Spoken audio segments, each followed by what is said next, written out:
यान्ति मद्याजिनोऽपि माम् पत्रं पुष्पं फलं तोयं यो मे भक्त्या प्रयच्छति तदहं भक्त्युपहृतम् अस्नामि प्रयतात्मनः. In verse 25, here Lord Krishna says, different mode of worship. Each one has got their own style of worshipping, doing puja or prayers, whatever you call it. He says, those who worship devas means senses, all your 5 senses that you worship. That means you are worshipping your senses in the sense to get your desires fulfilled. Those who want their desires fulfilled, they worship the senses. They go here and there and search.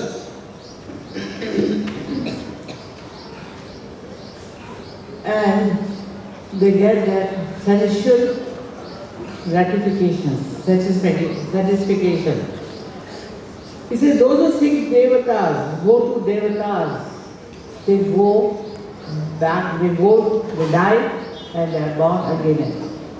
So, punarapi janma, punarapi marana. They keep on dying and keep on getting birth till they run after these worldly pleasures, worldly things.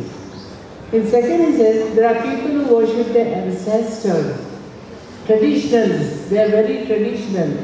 They are very, culture. They follow that typical old style of traditions and they don't give up. So those who worship that kind of prayers, they go to those they worship too. And the last ones are the third one are the bhutas, the elements, the nature. Those who worship nature, after death they get merged in the nature. That's what he is trying to say. So you think what you want for yourself, what you desire, what you ask for from that supreme power. The last are the ones, the seekers of God. They seek nothing but devotion, they make all their efforts to get self-realization and pursue the self with full efforts. Such people teach me. So each one according to their likes and dislikes teach God, and not that they don't reach God, but they get the fulfillment of their desires at the last moment. The next is Patram Pushpam Phalam Toyam. He says, whoever offers with devotion the leaf, Patram Pushpam Phalam Toyam. Toyam means water. Now here, what does it mean? He says, man picks up from the nature the flower, the fruit. What does leaf signify? It signifies action. All your actions that you perform, they are performed in the name of God. With devotion, it reaches Him. If you offer a flower, flowers are all your vasanas, all your desires. If you have a desire to reach God, you will reach God. If you have a desire to be somebody, something, some people only think of animals, the dog, the animals, whatever pets they have, and they reach that state, they are born again like that. That is what according to the Shastras are. They get the birth, the last shot in the gun that they have, the last thought that they have in their mind at the time of the death is your next birth. No matter what you do.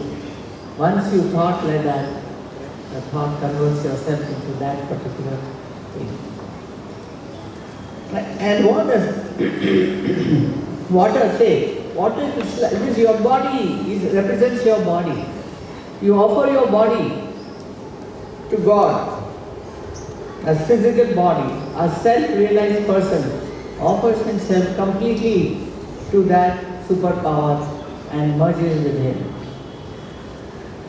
Devotion and strive, hard work should go hand in hand. If you are just going to God, going to the puja room or going to your altar, wherever you want to pray, But if you are going with just because you want to go, just because you want to repeat all your mantras, you want to repeat everything, without any devotion, without any effort, is of no use. It's just like that student who prays to God, please pass me, pass me, pass me. I want to be successful, I want to be a topper. But if he does not study, will his devotion come to any help? No. He is surely going to fail. So children, your efforts is like your devotion to God. Your hard work, your studies are like prayers of life. They make your life more beautiful. If you are sincere, if you are hardworking and you want to achieve anything, you have to work very, very hard. So is in devotion. You cannot reach God without devotion. And God does not interfere in what you like, what you don't like. He does not choose for you. It is up to you what to choose and what not to choose. He says, I accept the devotion of that person who strives to reach me. With this 26th verse is over. Next will be 27 and 28. You must have heard about Tarakasur. Tarakasur was a very powerful demon. He wanted to conquer the three worlds, heaven, earth and the world below. With all the devatas run to Vishnu and ask him, what is the solution?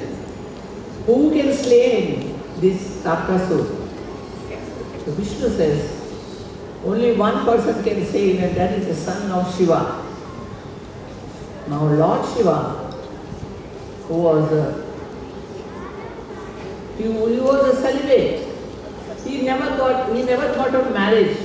After his wife Sati dies, he goes to Himalayas and goes into meditation for 84,000 years. He meditates for 84,000 years. He never comes out of his meditation. And all get frightened that to wake up Shiva is your death. Because his third eye was so spiritual, so powerful, would shake any man and burn to ashes. And no devta or nobody wanted to go and wake him up from his slumber of meditation. In the end, they catch hold of one devta who is most beautiful. And he says, you create an atmosphere where he opened his eyes and we can request him. He says, I'll be burnt to death in ashes. How shall I go then near him?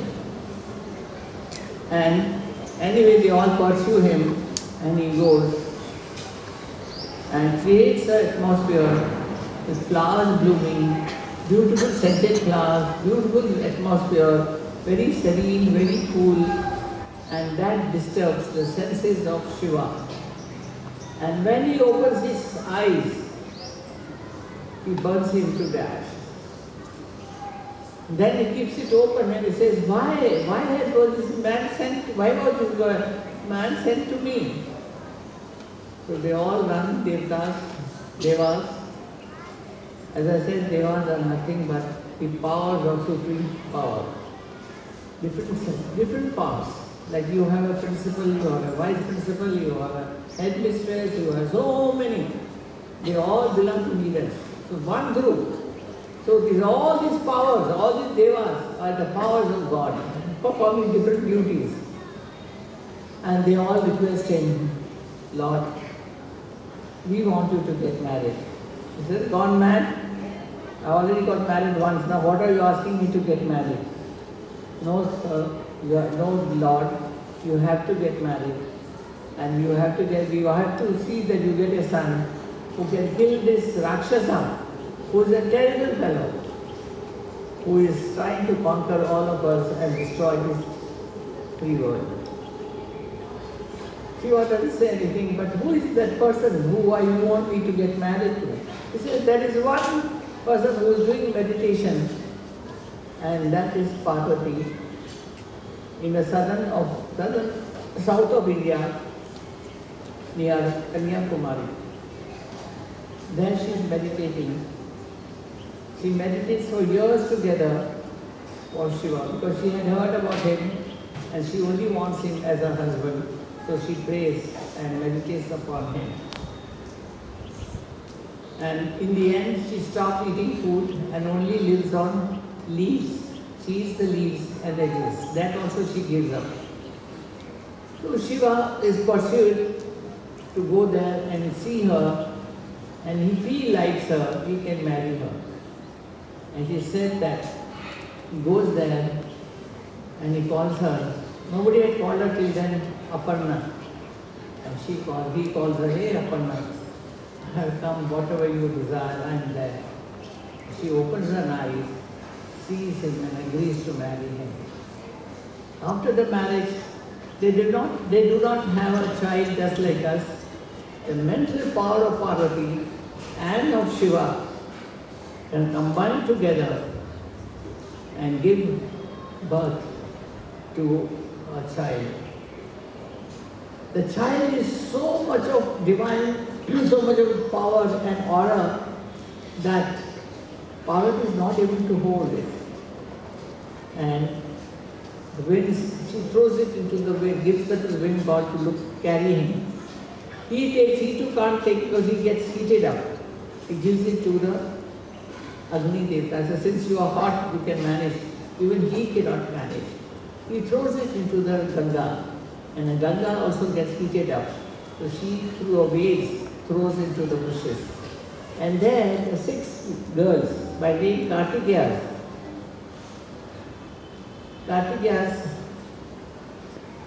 Kanyakumaris are there, so they pick him up and they can take his heat, they nurse him, and they call him.